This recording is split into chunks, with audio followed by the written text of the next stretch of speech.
I was standing at my sister's wedding reception with a microphone in my hand when the audio cut out, mid-sentence. Brooke looked at the DJ and laughed. "Hannah, sit down. No one wants to hear from the help." The room went quiet for half a second. Then people laughed. Not with me. At me. My name's Hannah Lewis. I'm 24 years old. And that was the moment I stopped being invisible. I'm an event coordinator. I work for a mid-sized company organizing corporate galas, fundraisers, birthday parties, the kind of events where everything has to run perfectly and no one's supposed to notice the person making it all happen. That's kind of been my role in the family too. I'm the middle child. My sister Brooke is 27. She's beautiful, charismatic, the kind of person who walks into a room and everyone turns. Mom always said she was destined for greatness. I was the dependable one. I never caused drama. I always showed up. I never asked for much. I loved my job. I was good at it. And I dreamed about starting my own planning business someday. But I wasn't the one who got the compliments or the attention. I was the one people called when they needed something done right. I'd always supported Brooke, even when she never returned the favor, even when she made me feel like I didn't matter. If you've ever been pushed aside by family, subscribe right now and tell me where you're watching from. Because what happened next changed everything. 3 months earlier, Brooke got engaged. She called me the same night. "Han, I need you." I remember how my chest swelled. She needed me. "You're so good at this stuff," she said. "I want you to help me plan the wedding. I'll give you a special role. This will be our thing." Our thing. I said yes immediately. I thought this was finally going to bring us closer. So I started working. Nights, weekends, lunch breaks. I coordinated with 15 different vendors, negotiated contracts, built timelines, handled every crisis that came up. And there were a lot of crises. Brooke would text me at midnight with ideas. I'd wake up early to call florists before work. I'd spend my Saturdays touring venues with her, for free, because she was my sister. But then I started noticing something. In the family group chat, Brooke would post updates. Finally locked in the perfect venue. Got the most amazing floral arrangements. No mention of me.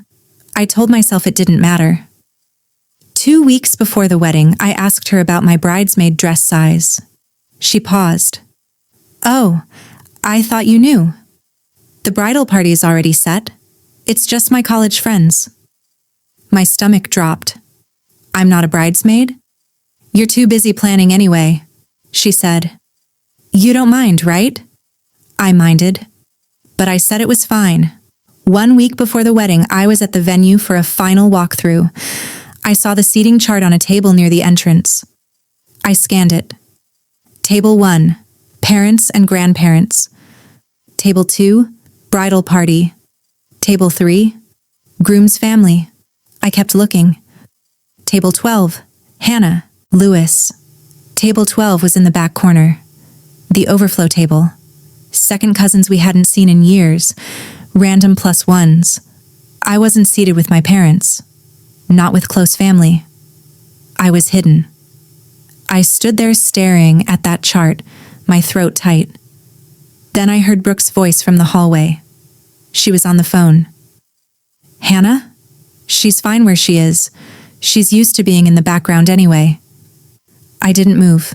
She laughed. "Trust me, she won't care." I left before she saw me. The rehearsal dinner was the next blow. I'd organized everything. The venue, the menu, even the seating arrangements. When I arrived, the family was already posing for photos near the entrance. I walked over to join them. Mom waved me out of the frame. "Just the bridal party and parents, sweetie." I stepped back. I stood there holding my phone, watching them smile, watching them laugh, feeling invisible. My aunt walked up to Brooke afterward and gushed about the venue. This place is gorgeous. You have such great taste. Brooke smiled. I had a vision. Not a single mention of me. I went home early that night. The morning of the wedding was chaos. The florist mixed up the bouquets. The cake delivery was late. The DJ couldn't find parking. I handled all of it. I ran around in jeans and a t-shirt fixing problems while Brooke got her hair and makeup done. By the time I got dressed, I had 20 minutes. I wore a simple dress I'd bought on sale. Nothing fancy. It was all I could afford. When I walked into the bridal suite, Brooke's maid of honor, Jessica, looked me up and down. She said it loud enough for everyone to hear. "Oh, Hannah, that's cute. Very budget." The bridesmaids giggled. My face burned. I turned and left. Later, I tried to talk to my mom. "Mom, I'm really hurt. I did so much for this wedding and I feel like..." She cut me off. "This is Brooke's day. Don't make it about you." I stopped talking. The ceremony was beautiful. I sat at table 12 and watched my sister get married. I clapped. I smiled. I felt hollow. At the reception, the toasts began. Jessica gave a long, heartfelt speech about how Brooke was her best friend and inspiration. Everyone clapped. Then the DJ opened it up for anyone else who wanted to say something. I'd been preparing a speech for weeks. I'd practiced it in my car, in my apartment, in the shower. So I stood up. I walked to the mic. My hands were shaking, but I started talking. My sister and I haven't always been close, but planning this wedding showed me... The mic cut out. Just like that. Dead silence from the speakers. I looked at the DJ. He looked confused. Then I saw Brooke. She was standing near her table laughing. She'd signaled him to cut it. "Hannah, sit down," she called out. "No one wants to hear from the help." The room erupted in awkward laughter. The groom looked uncomfortable but said nothing. I stood there frozen, humiliated. Then I walked back to my table. But I didn't cry. I didn't leave. I pulled out my phone and started scrolling through my files. Here's what Brooke didn't know. I'd kept everything. Every email, every vendor contract, every payment receipt. Most of those contracts had my name on them. My signature. I'd logged over 340 hours of work. Nights, weekends, lunch breaks.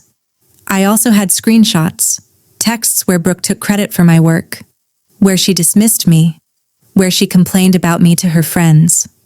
And here's the kicker. My boss, Diane, was at the wedding. She's a well-known event planner in the city, a distant family friend. She'd been invited as a guest, and she'd watched everything unfold. Diane knew exactly how much work I'd done. We'd talked about it at work. She knew what Brooke had just done to me. I wasn't just the invisible sister anymore. I had proof, and I had a plan. My best friend Tara found me near the bar. Tara was one of the bridesmaids, but she'd always been loyal to me. "That was cruel," she said quietly. "You don't deserve this." She offered to leave with me. I shook my head. "I'm staying." A few minutes later, Diane approached. She looked me right in the eye. "I've been in this industry 20 years, she said. "I know who did this work. And I know what just happened to you." She paused. "If you want to say something, I've got your back." I nodded slowly. Across the room, the groom's parents were talking to Brooke. I heard his mom ask, "Who planned all this? It's stunning." Brooke's voice rang out. "I did most of it. My sister helped with a few calls." A few calls. My hands clenched. Later, I went to the bathroom. On my way back, I passed the bridal suite. The door was cracked open. I heard Brooke's voice inside. "Hannah's always been jealous. She needs to learn her place." Then my mom. "She'll get over it." Something in me snapped. I walked outside to my car. I opened my laptop. Tara found me a few minutes later. "What are you doing?" I looked up at her. What I should have done a long time ago. I walked back into the reception. The toasts were over. Dinner was done. People were mingling before the dancing started. I walked straight to the DJ booth. "Can I borrow the mic?" I asked politely but firmly. He hesitated. Then Diane stepped up beside me and nodded at him. He handed it over. I turned it on. "I'd like to say something about my sister." The room quieted. Brooke rolled her eyes. She whispered something to Jessica. "Brooke, you told everyone you planned this wedding, that you had a vision." "Hannah? Seriously, not now." "I'm not done." The room went completely silent. "I want to show everyone what that vision looked like." Tara was already moving. We'd prepped this in the parking lot. She connected my phone to the venue screen. Images started appearing. Email threads. Vendor contracts with my name and signature. Invoices. Timelines. 340 hours, I said as the images scrolled. 17 vendors. Every detail you complimented tonight. I coordinated it, for free, because I loved my sister. Guests started murmuring. The groom's face went pale. Brooke stood up, furious. "You're being dramatic." "I have texts," I said. "Want me to read the one where you called me pathetic for caring so much?" Mom tried to step forward. I raised my hand. "I did this because I thought it would bring us closer, but you didn't want a sister. You wanted someone to stay small so you could feel big." I looked directly at Brooke. "I'm done being invisible. Congratulations on your wedding." I handed the mic back to the DJ. Then I walked out. Diane and Tara followed. Behind me, the room erupted in whispers. We sat in the hotel lobby next door. I was shaking. Diane put a hand on my shoulder. "That took guts," she said. I meant what I said. "If you ever want to go independent, call me. I'll refer clients." I felt shaky, but I also felt lighter. The next day, Brooke called 14 times. I didn't answer.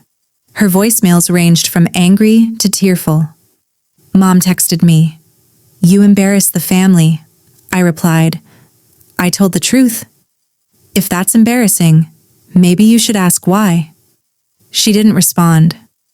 2 weeks later, I started getting inquiries. Guests from the wedding who'd been impressed. They wanted to hire me. I started a side business. Diane became my mentor. For years, I thought being small made me easier to love.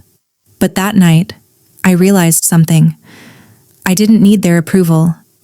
I needed my own respect. I haven't reconciled with Brooke. Not yet. Maybe not ever. And I'm okay with that. Last month, I coordinated my first solo event. A couple who'd been at Brooke's wedding hired me for their anniversary party. They told me they'd never forget what I did that night. Not the confrontation, the courage. Their silence didn't hurt me anymore. It freed me. Where are you watching from? Drop it below. I always check. If someone in your family has ever taken credit for your hard work or made you feel invisible, you're not alone. I see you. Hit subscribe if you've ever had to stand up for yourself when no one else would. Tell me your story in the comments. I read every single one. You deserve to be heard.